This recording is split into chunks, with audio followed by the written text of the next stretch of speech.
Hooray, first graders, we did it. We finished chapter 13. Just to recap, chapter 13 was about addition and subtraction, sometimes without regrouping and sometimes with regrouping. We also added 3 numbers by making a 10. So for today's math, we're going to practice all the things we already learned. On page 83, put on your thinking cap. For the first challenge, you're going to fill in the circles with the numbers. And here's the challenge. Each row of 3 circles has to make 8. So this row has to make 8, this row has to make 8, and this row has to make 8.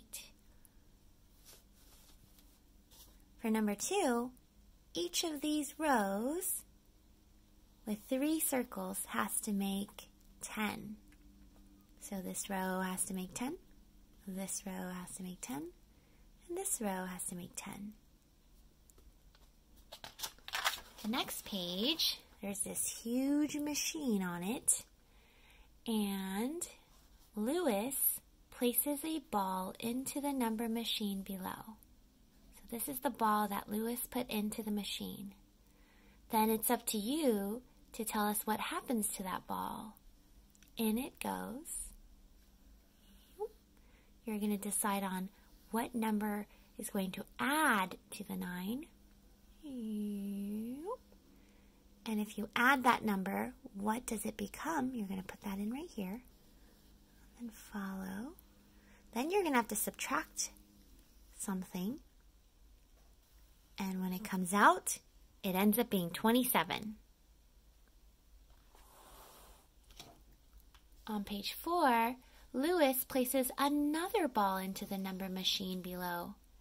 And it's up to you to find out what happens to the number on the ball.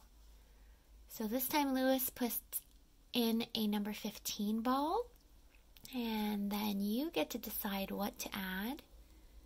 And when you add that number, what happens to the number on the ball?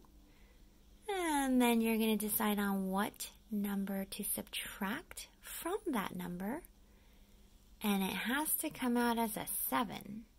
So if it doesn't come out as a 7, go back and change this number. Or you can even change that number. So how does 15 add and then subtract and then become a 7? That's up to you. And then here is the last page for today, page 86. Dawn, Jamal, and Nate go to an amusement park. They buy tokens. Then they go for rides. Which rides do they take? Remember to read the pictures. Fun rides. Roller coaster costs 10 tokens. Bumper car costs 7 tokens. Flying elephant costs 6 tokens. Merry-go-round costs 5 tokens. You're going to circle the correct rides. If Dawn uses 15 tokens to go on 2 different rides, which 2 of these rides can she go on with 15 tokens? Find out. Don't forget to look at the picture and then circle the 2 correct rides. Number 2, Jamal uses 12 tokens to go on 2 different rides. Which 2 does Jamal go on if he used 12 tokens? And then finally Nate, who uses 21 tokens to go on 3 different rides. Circle 3 different rides. That will cost 21 tokens altogether. And you're done for today. See you at 10:15.